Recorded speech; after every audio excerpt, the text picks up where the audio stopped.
Capital investments చేశాం, పరిశ్రమలు తీసుకొచ్చాం. కియా తీసుకురావాలంటే తమిళనాడు, కర్ణాటక, గుజరాత్తో పోటీపడి కియా తీసుకొచ్చాం. టీసీఎల్ ప్రపంచంలోనే అతిపెద్ద టీవీ ప్యానెల్ మ్యానుఫ్యాక్చరింగ్ కంపెనీ. నేను చైనాకి వెళ్ళి చైర్మన్ గారితో ఒక్క డిన్నర్లో ఆ డీల్ క్లిన్ చేశాం. రాండ్ ఆంధ్ర రాష్ట్రంగా ఇప్పుడు చిత్తూరులో దాదాపు 2,000 కోట్ల రూపాయలు పెట్టుబడి పెట్టారు, 2,000 crores. సో పరిశ్రమలు రావాలి, అభివృద్ధి చెందాలి, అభివృద్ధి వనరుల్ని సంక్షేమాన్ని ఖర్చు పెట్టాలని బలంగా నేను నమ్ముతున్నాను. అభివృద్ధి సంక్షేమం తెలుగుదేశం పార్టీకి సైకిల్కి 2 చక్రాలు, 2 కలిసికట్టుగా వెళ్ళాలి. వెనకాల చక్రం అభివృద్ధి, అది సంక్షేమ చక్రాన్ని తిప్పుతుంది. ఎస్, ఇన్ఫ్రాస్ట్రక్చర్ రావాలి. మనం చూస్తున్నాం డ్రైన్ సమస్య, మన 3 అపార్ట్మెంట్ బ్లాక్స్ బిల్డింగ్స్ ఉన్నాయి. తాగునీటి సమస్య ఉంది, బోర్ పైన ఆధారపడుతున్నాం. ఇక్కడ చాలా మంది బాబు గారు ఆనాడు అమరావతి ప్రకటిస్తే ఫ్యూచర్ ఉంటుందని చాలా మంది ఇక్కడికి వచ్చారు. కొంతమంది పరిశ్రమలు ప్రారంభించారు, కంపెనీలు పెట్టారు, షాపులు పెట్టారు. ఇప్పుడు అవన్నీ మూసేసుకుని మళ్ళీ ఉద్యోగాల కోసం ఎత్తుక్కునే పరిస్థితికి వచ్చాం. ఇంకా 2 నెలలు ఓపిక పట్టండి, మన ప్రభుత్వం వస్తుంది. మన నినాదం ఒకటే, ఒకే రాష్ట్రం, ఒకే రాజధాని, అది అమరావతి. కానీ అభివృద్ధి వికేంద్రీకరణ జరగాలి. సో అన్ని ప్రాంతాలని సమగ్రంగా అభివృద్ధి చేస్తాం, ముందలు తీసుకెళ్తాం. ఒక్కొక్క జిల్లాకి ఒక్కొక్క ప్రాధాన్యత ఇచ్చి ఆ మొత్తం ఎకో సిస్టమ్ క్రియేట్ చేసే బాధ్యత మేము తీసుకుంటామని ఈ సభాముఖం మీ అందరికీ తెలుపుతున్నాం. ఇంకా మంగళగిరికి వచ్చేగల 2019లో 21 రోజుల ముందల నేను తెలుగుదేశం పార్టీ అభ్యర్థిగా ఇక్కడ నిలబడ్డా. చాలా మందికి నేనేంటో అర్థం అవ్వలేదు, మీరు ఎదుర్కొంటున్న సమస్యలు నేను తెలుసుకోలేకపోయా. దానివల్ల ఆనాడు 5,350 ఓట్లతో ఓడిపోవడం జరిగింది. కానీ ఓడిపోయిన దగ్గర నుంచి మంగళగిరిలోనున్నా, ఓడిపోయిన దగ్గర నుంచి మంగళగిరి ప్రజల గురించి ఆలోచించా. మీ అందరికి వర్తించదు కానీ దాదాపు 29 సంక్షేమ అభివృద్ధి కార్యక్రమాలు మంగళగిరి ప్రజల కోసం నేను చేశా. ఇంక్లూడింగ్ ప్రతిపక్షంలో ఉన్న ఐటీ పరిశ్రమని మంగళగిరికి నేను తీసుకొచ్చా. ఈరోజు ఆ కంపెనీలో 150 మంది పనిచేస్తున్నారు. చిన్నదే, నేను పెద్ద కంపెనీ అని నేను అనట్లా, కానీ ప్రతిపక్షంలో ఉంటూ నేను తీసుకొస్తాం కూడా జరిగింది. సో కసితో, ఒక పట్టుదలతో మంగళగిరిని అభివృద్ధి చేయాలన్న లక్ష్యంతో ఈరోజు నేను మీ ముందర నుంచుంటున్నా. మీరందరూ చూస్తుంటారు, చేనేతలు ఆదుకునేదానికి టాటాతో ఒప్పందం కుదుర్చుకుని ఒక వీవర్శాల ప్రారంభించాం. చేనేతలుగా వాళ్ళ వృత్తి చనిపోతుంది, వాళ్ళని ఆదుకోవాలని అది ప్రారంభించాం. ఇప్పుడు ఏకంగా టాటానే కాదు, ఇతర పరిశ్రమలతో కూడా మాట్లాడి అసలు ఎందుకు దక్షిణ భారతదేశానికి ఒక గోల్డ్ క్లస్టర్ అంటే సెజ్ లాంటిది ఎందుకు మంగళగిరికి తీసుకురాలేమని. ఎక్కువ శాతం మంది మంగళగిరిలో స్వర్ణకారులు ఆ పనిపైన ఆధారపడి ఉన్నారు. సో లేటెస్ట్ టెక్నాలజీ ఎందుకు తీసుకురాకూడదు, డిజైన్స్ ఎందుకు తీసుకురాకూడదని, ఒక గోల్డ్ క్లస్టర్ ఎందుకు ఏర్పాటు చేయకూడదు. ప్రకృతిలో 100 సంవత్సరాలు పడుతుంది, ల్యాబ్లో గంటల్లో డైమండ్స్ తయారు చేస్తున్నారు. అది ఈరోజు డైమండ్స్ అంటే ప్రకృతి నుంచి వచ్చే డైమండ్స్తో పోటీ పడుతున్నాయి. ఎందుకు ఆ పరిశ్రమ తీసుకురాకూడదు. సో నేను బలంగా నమ్మేది మంగళగిరి ఒక 2-3 సెక్టర్స్ని నమ్ముకోవాలి, డెప్త్ క్రియేట్ చేయాలి, మొత్తం ఎకో సిస్టమ్ తీసుకురావాలి నేను నమ్ముతున్నా. సో ఇన్ఫ్రాస్ట్రక్చర్ విధంగా రేపు ఉద్యోగాలు ఉపాధి రూపంలో కానివ్వండి, పెద్ద ఎత్తున మంగళగిరిని అభివృద్ధి చేసే బాధ్యత నేను తీసుకుంటానని సభాముఖం మీకు తెలుపుతున్నా. ఆంధ్ర రాష్ట్రం మొత్తం మంగళగిరి వైపు చూసి అసూయపడే విధంగా అభివృద్ధి చేసే బాధ్యత నాది. మొన్న చిలకలూరుపేట సభకి మార్నింగ్ సార్ అంటే on behalf of all government employees నుంచి నేను అడుగుతున్నాను సార్. ఎలా సార్, నేను వెటనరీ డాక్టర్ని, నేను డైరెక్టరేట్ ఆఫ్ యానిమల్ హస్బెండరీలో వర్క్ చేస్తున్నాను. ఏం లేదు సార్, మేము దాచుకున్న జీపీఎఫ్లు అనేవి మాకు అవసరమైనప్పుడు ఇచ్చేటట్టు చేయండి సార్, ఇంకేమీ వద్దు సార్ మాకు. అంటే నేను అందరు గవర్నమెంట్ ఎంప్లాయీస్ తరఫున అడుగుతున్నాను, not only one department, suffering all department employees sir. ఆ జీపీఎఫ్ సార్ మేము ఎప్పటి నుండి జాయిన్ అయిన దగ్గర నుండి దాచుకున్న డబ్బులు మాకు అవసరమైనప్పుడు మాకు వచ్చేటట్టు అదొక్కటి సార్. అంటే అది మీకు నేను చెప్పవచ్చో తెలియదు కానీ మీరు ఈ అవకాశం చెప్పేశారమ్మా, అయిపోయింది. Thank you. ఆనాడు రాష్ట్ర విభజన జరిగిన తర్వాత అందరం అమరావతికి రావాలని బాబు గారు పిలిపిస్తే మీరందరూ ఒప్పుకున్నారు. దానికి మీరు కొన్ని ఇన్ఫ్రాస్ట్రక్చర్ క్రియేట్ చేయండి అంటే బాబు గారు ట్రైన్స్ కానీ అన్ని కూడా వేస్తాం జరిగింది. పక్క రాష్ట్రాలతో పోటీపడి కూడా అద్భుతమైన ఫిట్మెంట్ బాబు గారు ఆనాడు అందించారు. నేను మంత్రిగా ఉన్నప్పుడు మెడికల్ క్లెయిమ్స్, పిఆర్ఆర్డీలు any medical claims we use to clear within minutes, క్షణాల్లో క్లియర్ చేసేవాళ్ళం. ఇది పెండింగ్ పెట్టేవాళ్ళం కాదు. మీకు తెలుసు మెడికల్ క్లెయిమ్స్ అని ఒక కమిటీ ఉంటుంది, కమిటీ ఒప్పుకుంటే ఇమీడియట్గా క్లియర్ చేసేవాళ్ళం. ఈ ప్రభుత్వంలో ఏమైందంటే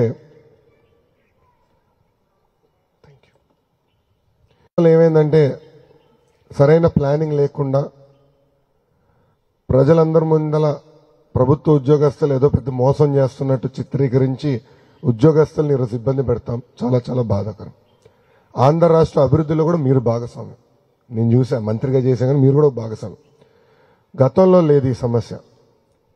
మన ఫిట్మెంట్ ఇష్యూ లేదు, ఐఆర్ ఇష్యూస్ లేవు, ఈ మెడికల్ ఇష్యూస్ లేవు, జీపీఎఫ్ లేదు, ఇష్యూస్ లేవు. రిటైర్ అయిన వెంటనే బెనిఫిట్స్ కూడా వచ్చేవి, అవన్నీ ఇప్పుడు ఆగిపోయినాయి. So we need to stream line this first.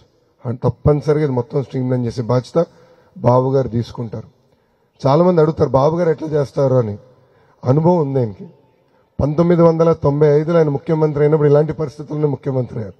2014లో మళ్ళీ ముఖ్యమంత్రి అయినప్పుడు ఇలాంటి పరిస్థితుల్లోనే మళ్ళీ ముఖ్యమంత్రి అయ్యారు. ప్రజలు కూడా చంద్రబాబు గారు కష్టకాలాల్లో గుర్తొస్తారు. ఆయన అన్ని సెట్ చేస్తారు, మళ్ళీ మర్చిపోతారు. నేను బాబు గారికి ఎప్పుడు చెప్తా, అనుభవించేది దేవుడు మీకు రాసలేదు సార్, మీరు కష్టజీవి అని చెప్తాను నేను. ఆయన నిరంతరం కష్టపడతారు. ఆయన జీవితాంతం మొత్తం చూస్తే కష్టమే. ప్రజల గురించి ఎప్పుడు ఆలోచిస్తాడు ఆయన. So this is something will take care. Thank you very much. Weekly once మేము అక్కడ వెళ్ళి అక్కడ ఎడ్యుకేట్ చేస్తున్నాం, పీపుల్ రైట్ వేలో ఎలా వెళ్ళాలని గైడెన్స్. అది మన రెస్పాన్సిబిలిటీ అండి ఫస్ట్. తర్వాత సార్ నేను అబ్జర్వ్ చేసింది ఏంటంటే when it comes to depth from the ఆ ఎకో సిస్టమ్ మిస్ అవుతుంది సార్. నేను 2 decades ట్రైనింగ్ అండ్ ప్లేస్మెంట్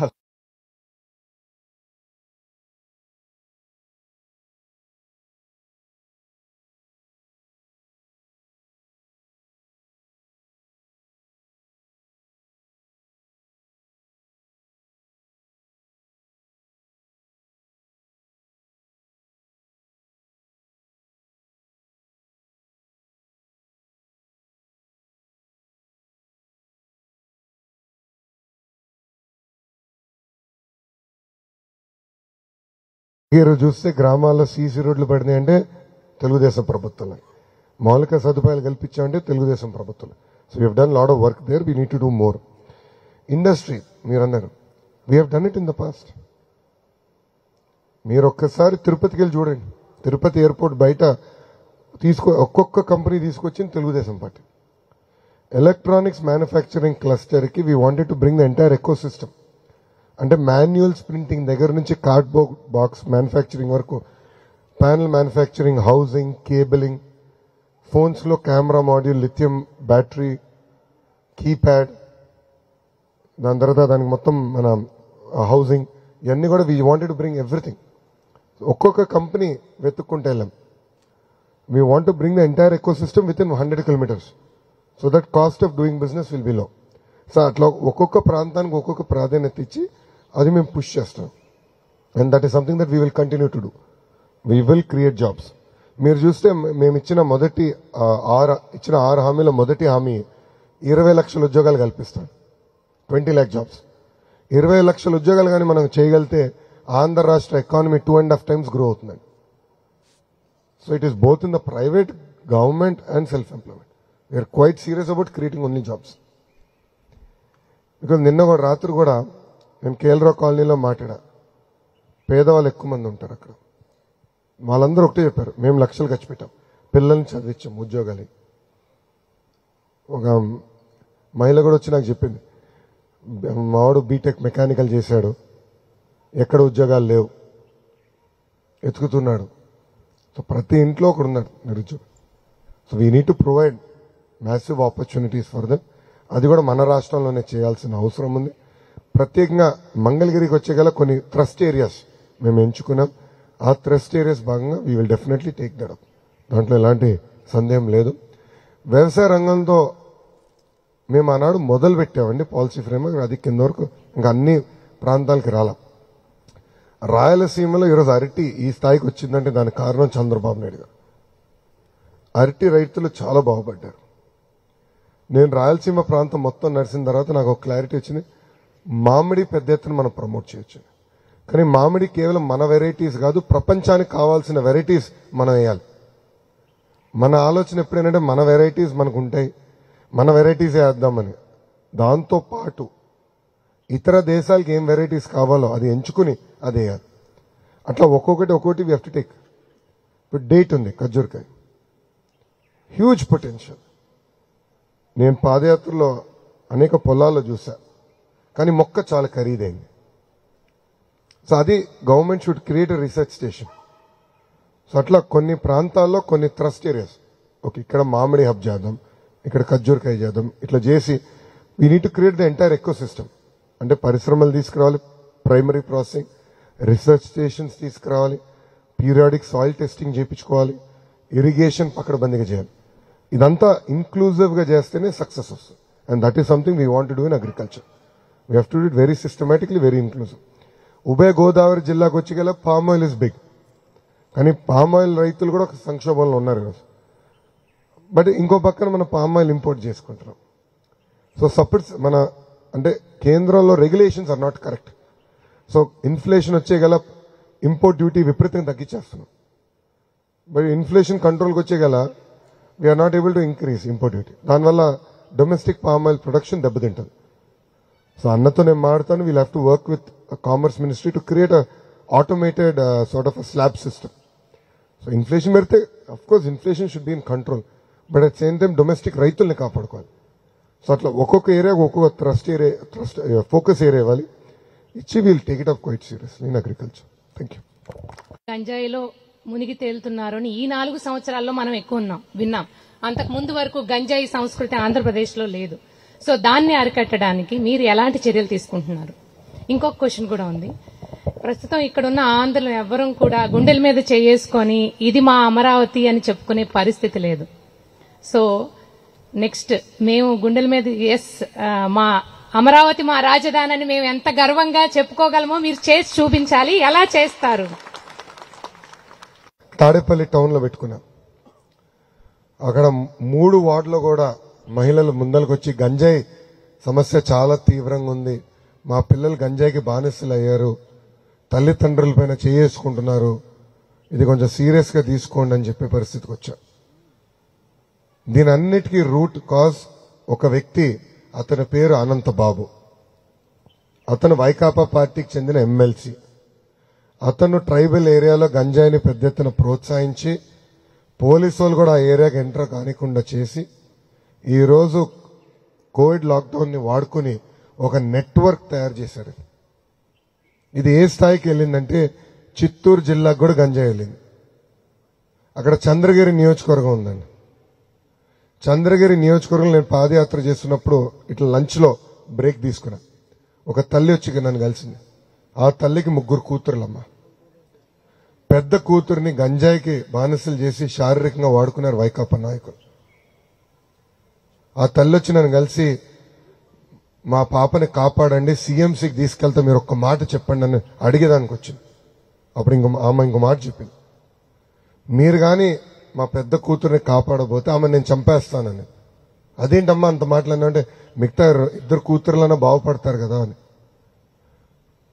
ఇది కేవలం ఏదో ధనికుల ఇబ్బందో మధ్యతరగతి కుటుంబాల సమస్య కాదు. అన్ని ఎకనామిక్ స్ట్రాటాలు ఉన్న కుటుంబాలను నాశనం చేస్తుంది గంజాయి. ఒక తరం నాశనం చేస్తుంది గంజాయి. దీనికి చెక్ పెట్టాలంటే ముందల ట్రైబల్ ఏరియాలో చెక్ పెట్టాలి. బాబు గారు ముఖ్యమంత్రి ఉన్నప్పుడు డ్రోన్స్ పంపించారు, పీరియాడికలీ మ్యాప్ చేసేవారు. అది ఇప్పుడు మెషిన్ లెర్నింగ్ టెక్నాలజీ వచ్చేసింది. ఎక్కడెక్కడ గంజాయి మొక్కలను చూసుకుని ఇమ్మీడియట్ గా స్పెషల్ పార్టీస్ పంపించి అదంతా ధ్వంసం చేశారు. అక్కడున్న ట్రైబల్స్ కి ఆల్టర్నేటివ్ క్రాప్స్ ఇచ్చేవారు, కాఫీ ఇచ్చేవారు, ఇతర క్రాప్స్ వాళ్ళకి అందించేవారు. అది ప్రభుత్వం చేయట్లా. విచిత్రం ఏంటంటే ఇవన్నీ తెలిసి అదే వ్యక్తిని ఇలాంటి వేదిక పైన పక్కన కూర్చోబెట్టుకుంటారు ముఖ్యమంత్రి. రివ్యూ మీటింగ్ లో పిలుస్తారు. He is an accused in a murder. వాళ్ళ డ్రైవర్, దళిత డ్రైవర్ సుబ్రహ్మణ్యాన్ని అతి కిరాతకంగా కొట్టి చంపేసి శవాన్ని డోర్ డెలివరీ చేసిన వ్యక్తిని ముఖ్యమంత్రి పక్కన కూర్చోబెట్టుకుంటాడు. So what kind of message is he giving to society? అలాంటి వాళ్ళు పాలకులు అవుతే ఇలాంటి సమస్యలు వస్తాయి. ఈ రోజు ఈ గంజా ట్రేడ్ లో మొత్తం వైకాపా నాయకులు ఇన్వాల్వ్ ఉన్నారు. We will put a check to it. Will be very firm about it. Not only about గంజాయి, డ్రగ్స్. తాడేపల్లి టౌన్ లో అయితే రోజుకో గొడవ జరుగుతుంది. బయట ఎవరైనా స్కూటర్ పార్క్ చేస్తే సీట్లు తగలబెడుతున్నారు గంజాయి మొత్తం. నిన్న రాత్రి కేఎల్రావు కాలనీలో రాత్రి ఒక తల్లి వచ్చి చెప్తుంది, అన్నా గంజాయికి మీరు చెక్ పెట్టాలి, మేము బట్టలు ఉతికేదానికి వెళ్ళినప్పుడు కూడా వీళ్ళు గంజాయి మొత్తంలో ఏదంటే అది మాడుతున్నారు, ఏదంటే అది చేస్తున్నారు, మీరు ఇది చెక్ పెట్టండి అని వాళ్ళు చెప్తున్నారు. ఇన్ఫాక్ట్ నాకు డౌట్ ఏంటంటే అసలు తాడేపల్లి టౌన్లోనే ఎక్కువ ఉందేమో అనిపిస్తుంది. ఇది ముఖ్యమంత్రి గారు తెలుసో తెలీదో నాకు తెలియదు. ఆయనే దీనికి సమాధానం చెప్పాల్సిన అవసరం. రెండోది, అమరావతి అభివృద్ధికి వచ్చి గల ఆగిపోయిన పనులన్నీ మళ్ళీ స్టార్ట్ చేయాలి. It is very hard to restart. Zero నుంచి స్టార్ట్ చేస్తాం ఈజీ, బట్ ఆగిపోయిన పనులని రీస్టార్ట్ చేయాలంటే ఎక్కువ కష్టపడాల్సిన అవసరం. బట్ అది చంద్రబాబు నాయుడు గారు తెలిసిందే. తప్పనిసరిగా మళ్ళీ ఆగిపోయిన అమరావతి పనులన్నీ ప్రారంభిస్తాం, పూర్తి చేస్తామని ఈ సభాముఖం మీకు హామీ ఇస్తున్నాం. Thank you. చిన్న పిల్లవాడిని బ్యాడ్జీలు పెట్టుకుని మేము తిరిగాం ఆ రోజు. 85లో Pathuru Kunchanpalli village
opposite side లో వెహికల్ వచ్చిందంటే పక్కకు తీయడానికి కూడా అవకాశం లేకుండా చాలా దారుణంగా ఉంది సార్.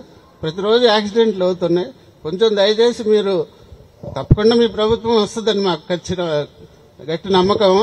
కొంచెం దాని చర్య తీసుకోవాలి సార్. చంద్రబాబు గారికి నేను చాలా అభిమాని, తెలుగుదేశం అంటే చాలా ఇష్టం నాకు. ఒక చిన్న రిక్వెస్ట్ గుర్తుపెట్టుకోండి సార్. పెద్ద రోడ్ వస్తుంది, అక్కడ పనులు ఎందుకు ఆగిపోయినాయి చెప్పండి. లాయర్ గారు మీరే కదా, ఎందుకు ఆగిపోయినాయి అంటారు? ఇక్కడున్న ఎమ్మెల్యే గారు రైతుల్ని రెచ్చగొట్టి కోర్టుకు పంపించి కేసులు వేపించి ఆపిచ్చాడు పనులు. రాజకీయ లబ్ధి పొందేదానికి ఆయన ఆ పనులు ఆపిచ్చారండి. అందుకే ముద్దుగా ఇక్కడున్న ఎమ్మెల్యే గారు కరకట్ట కమలాసనం పేరు పెడతారు. One of the best litigant master. నిజంగానే మీ ప్రొఫెషన్కి వచ్చుంటే ఆయన హరీష్ సాల్వే గారు పోటీ పడేవాడేమో, అంత లిటిగెంట్ మైండ్ అయింది. 10 సంవత్సరాల నుంచి కేసులు వేసి ఆ పనులు ముందరలేకుండా ఆపేశాం. ఈ రోజు పెనుమాకు ఉండవల్లి రైతులు బాధపడుతున్నారు, అరే మేము తప్పు చేశాము. వాళ్ళు కూడా బాధపడుతున్నారు, అనవసరంగా అతని మాటలు నమ్మామని.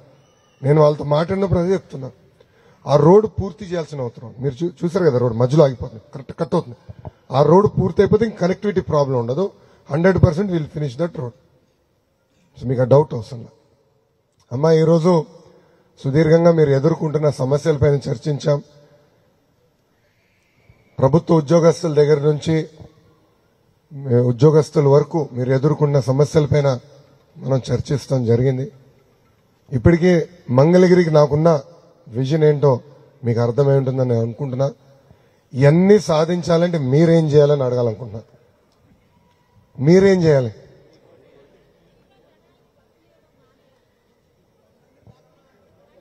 అన్నా